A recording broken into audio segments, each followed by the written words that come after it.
Las declaraciones de Nydia Velázquez, congresista demócrata por Nueva York desde 1993, se insertan en una coyuntura política marcada por tres factores simultáneos: la consolidación del control republicano sobre los tres poderes federales, el desgaste del Partido Demócrata tras la última crisis presupuestaria y la llegada al poder en Nueva York de un alcalde musulmán, inmigrante de segunda generación y también, como no, progresista, de perfil ideológico muy distinto al de la actual Casa Blanca.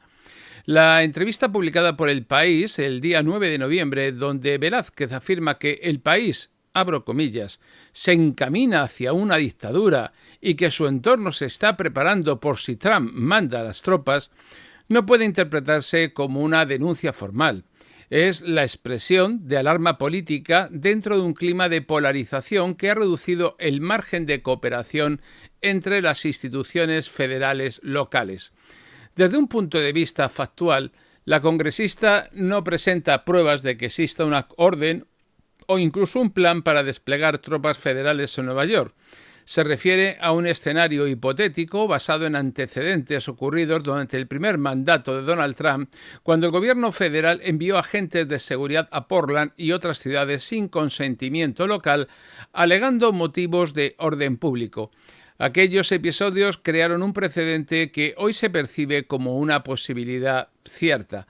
Velázquez lo usa como advertencia preventiva más que como descripción de un hecho, y en términos legales el presidente podría ordenar la intervención de fuerzas federales en un estado o municipio si se considerase que hay amenaza al orden o a la integridad de las propiedades federales, pero ese poder está sujeto a límites políticos y judiciales. Por lo tanto, la hipótesis que plantea la congresista progresista pertenece al terreno de la política preventiva o imaginativa más que al de la evidencia. En el plano institucional, sus declaraciones ponen de relieve la desconfianza en aumento entre los distintos niveles del gobierno en los Estados Unidos. El federalismo estadounidense descansa sobre la cooperación entre estados, municipios y el gobierno central, y esa cooperación depende menos de las normas escritas que de la práctica política cotidiana. Cuando esa relación se rompe, los mecanismos de coordinación dejan de funcionar y cada nivel de poder actúa con lógica propia. En los últimos años, ese fenómeno se ha acentuado. Los grandes centros urbanos, gobernados en su mayoría por demócratas, mantienen políticas económicas, migratorias, sociales, de género y woke que divergen de las líneas federales. Washington, por su parte, percibe esa autonomía como una forma de desafío, y las palabras de Velázquez son el reflejo de ese deterioro de confianza y no la causa o la consecuencia directa de él. En el plano político, su advertencia también tiene un significado táctico. Velázquez pertenece al ala más radicalmente progresista del Partido Demócrata, donde se considera que la confrontación directa con el Ejecutivo es necesaria para evitar la parálisis legislativa. Su diagnóstico de deriva autoritaria hacia una dictadura cumple, en ese sentido, una función doble.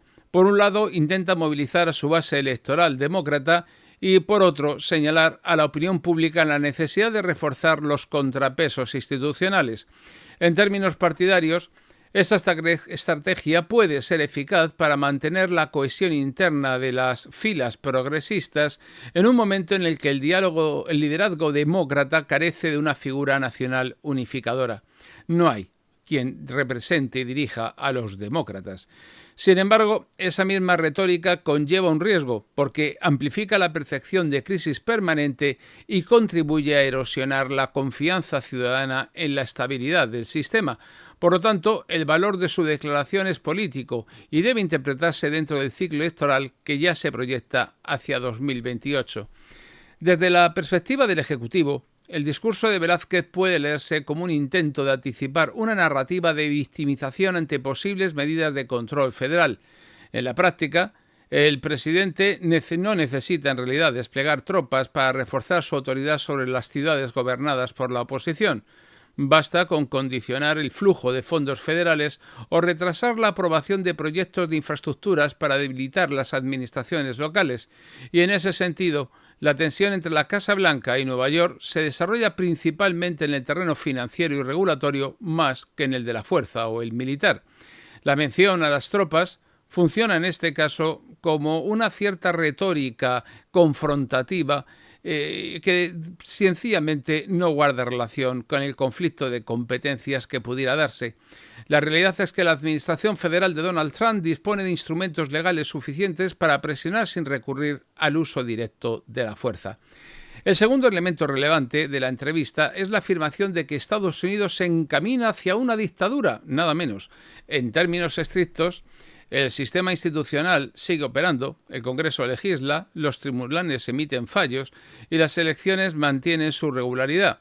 La advertencia de Velázquez alude, más bien, a una concentración de poder político que reduce, según ella, la efectividad de los contrapesos y más que nada le importa porque salen perdiendo porque han perdido las elecciones.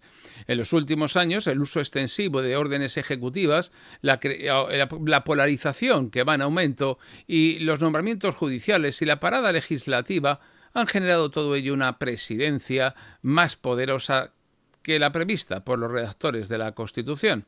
Este proceso no comenzó con la actual administración de Donald Trump, pero sí se ha intensificado bajo condiciones de polarización que hacen que la congresista Velázquez perciba la situación como algo peligroso para los intereses de los radicales de izquierda. Desde un punto de vista analítico, la frase de Velázquez expresa un diagnóstico compartido por buena parte del establishment académico estadounidense, aunque formulado, eso sí, con un tono belicista, confrontativo, partidista y muy sectario. El ascenso de Zohran Mamdani a la alcaldía de Nueva York ha introducido un nuevo factor de tensión porque pertenece al ala socialista, aún más extremista de izquierda de todo el Partido Demócrata, y ha expresado posiciones contrarias a la política exterior estadounidense y al manejo federal de la inmigración. Su triunfo simboliza la consolidación del bloque urbano de izquierda dentro del partido y convierte a Nueva York en un posible foco de confrontación ideológica con la Casa Blanca. Para el gobierno federal, una administración municipal que cuestione su legitimidad o que promueva políticas abiertamente divergentes y contrarias a las de la Casa Blanca, pues puede representar un desafío al orden institucional. En cambio, para los demócratas, su elección demuestra que existe una base social activa que rechaza el modelo conservador y aspira a construir un poder local alternativo. Este contraste explica por qué las declaraciones de Velázquez hacen referencia explícita a la preparación ante un posible enfrentamiento por la fuerza. No es una predicción de un hecho militar, esa es la realidad. Es la traducción política de un choque de legitimidades dentro del mismo Estado. En el terreno geopolítico, las consecuencias de esta tensión interna van mucho más allá del debate partidario. Un país que exhibe fracturas visibles entre su capital financiera, su aparato federal y sus grandes centros urbanos proyecta hacia el exterior una imagen de descoordinación. Ni les cuento lo de España, porque me entra la risa. Los aliados interpretan la polarización estadounidense como señal de inestabilidad y los competidores estratégicos como China, Rusia o Irán la utilizan para cuestionar la autoridad moral de Washington en materia de democracia y derechos humanos. Cada episodio de conflicto interno reduce la capacidad de Estados Unidos para actuar como poder coherente en el escenario internacional y eso está claro. Por tanto, la advertencia de Velázquez, aun siendo partidista, refleja una preocupación real por la pérdida de cohesión institucional que tiene implicaciones geopolíticas directas. El pronóstico a corto plazo es de una tensión cierta, pero también contenida, porque no hay indicios de que el gobierno federal pretenda intervenir físicamente en Nueva York, ni de que la administración local esté planeando desobedecer las leyes federales. Sin embargo, es previsible que el enfrentamiento retórico se intensifique a medida que avance el ciclo electoral y que el tema de la autoridad presidencial frente a los estados vuelva al centro del debate nacional. A medio plazo, la evolución dependerá del comportamiento del Congreso.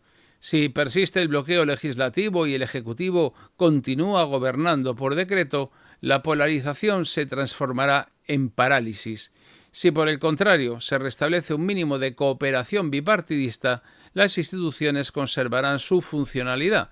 La posibilidad de una ruptura institucional abierta sigue siendo baja, pero el deterioro del consenso básico sobre el papel del gobierno federal es ya un hecho.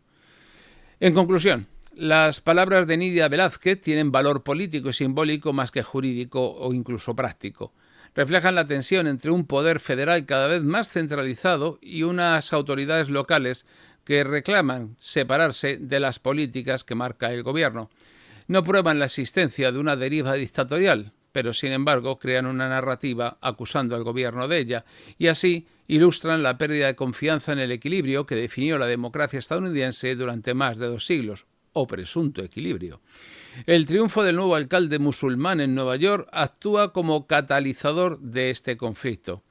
Convierte a la ciudad en el escenario de una pugna entre visiones opuestas del país. Si la confrontación se mantiene en el terreno político sin derivar en acciones de fuerza, el sistema aún podrá corregirse desde dentro. Pero si la retórica de ambos bandos convierte la política en un enfrentamiento de legitimidades, Estados Unidos entrará en una etapa de fragmentación institucional que reducirá su margen de maniobra en el mundo, y esa es, en términos estrictamente objetivos, la deriva que muy probablemente tengamos ocasión de ver.